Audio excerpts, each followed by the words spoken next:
Assalamualaikum everyone. Hope so all of you are doing well. Welcome back to all of you in Maths Academy. In today's video we will learn about sets and types of sets. So let's get started.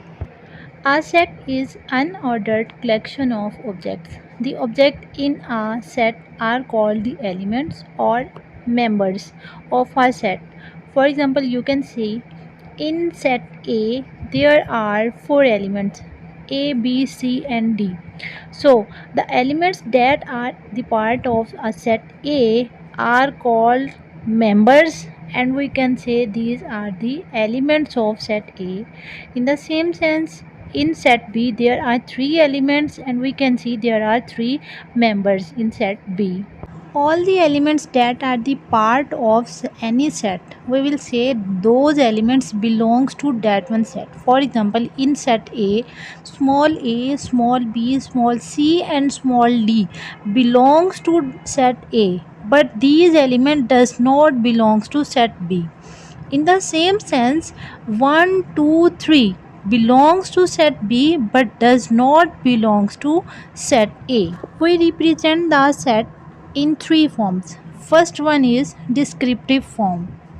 Stating in words the element of a set means to say, if we state the numbers, the elements and members of set in words, then we will say this one form is the descriptive form. For example, we have a set A and there are 5 elements 1, 2, 3, 4 and 5.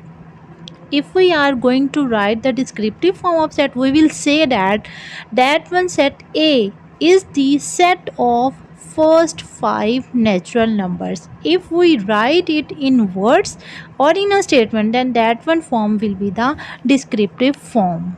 Like as B is equal to set of positive even integers less or equal to 50, and C is the set of positive odd integers. You can see set A, B and C are in statement form, so these are the descriptive forms. Second one form is set builder form. When the properties satisfied by elements of the set are written as a rule. Which one rule? In which we use x such that x is called the set builder notation. For example, you can see a picture in front of you. X belongs to capital N and capital N is the set of natural numbers, and such that x is greater than 0 but less than 11, and that one x is odd. So this one form of a set is called set builder form. The last form of set is tabular form. When the elements of this set are listed distinctly within a pair of curly brackets. If we list the elements in descriptive form, we describe the elements, but in tabular form we will write the elements. So those elements or those set of elements is called tabular form. For example, you can say A is equal to 1, 2, 3, 4 and 5. These are first 5 natural numbers, and we have written first 5 natural number individually. So this is the tabular form. In set B, you can see there is 2, 4, 6, 8 and 50.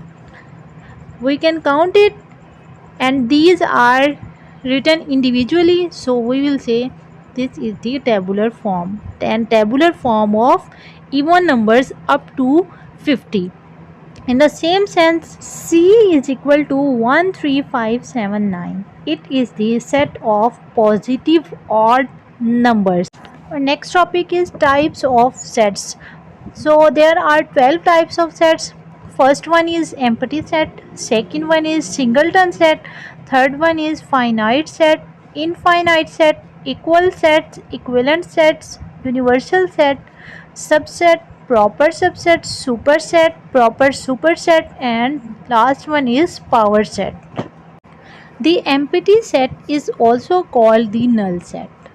It is the set that contains no element, and it is represented by braces or null set. Notice that braces and null set have the same meaning, and should not be combined. When we see in any set there is no element, we will say that one set is empty set, and we cannot write this one symbol of empty set or braces same times because these have same meaning, so we cannot write it together. Singleton set.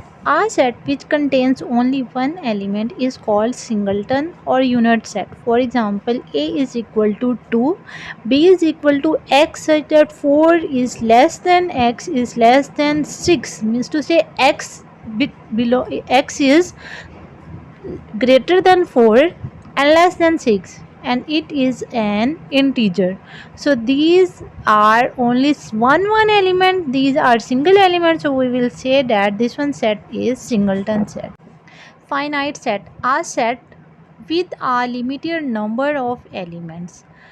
Limited numbers means we can count the numbers. For example, A is equal to dog, cat, fish and frog. We can count in set A there are only four elements. First one is dog, second is cat, third one is fish and fourth one is frog. We can count it now. So this one set is finite set. And next one is infinite set. A set with an unlimited number of elements, the elements which we cannot count, is called an infinite set. For example, set of natural numbers. Equal sets. Two sets are said to be equal or identical if both sets have exactly the same elements which may not be shown in the same order. Doesn't matter what will be the order of given sets, but elements should be same. For example, you can see in first set there are elements A, B, C, D, and in second set elements are C, D, B, A. There are 4 elements in both sets and all elements are same, so these are equal sets. Equivalent set. Two sets are equivalent if they have the same number of elements. Set A is equivalent to set B. For example, capital A set. This one set is equal to A, B, C, D, and B is equal to 1, 2, 3, 4. Number of elements are same, but elements itself are not same, so these are equivalent set. The difference in equal or equivalent set is that in equivalent sets only number of elements will be same, but in equal set number of elements and shape of element will be same. Subset. The set A is a subset of set B if every element of set A is an element of set B.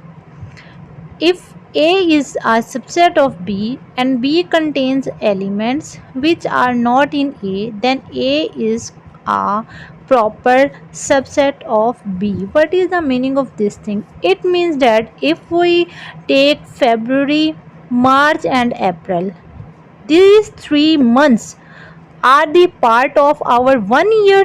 So these elements, March, February and April, these elements will be a set, and this one set will be the part of a bigger one set. So this one set, we will say it is subset of full year. Clear? Proper and improper subset. A set A is called a proper subset if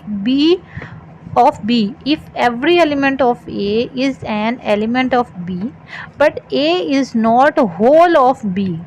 Means to say all elements of A will contain in B. Clear? All elements of A will contain in B, but there will be some elements of B which will not be in A. Okay, in the same sense, a set B is called proper subset of A if every element of B is an element of A, but B is not whole of A. It will be the opposite and reverse process. So it is denoted by B is the subset of A.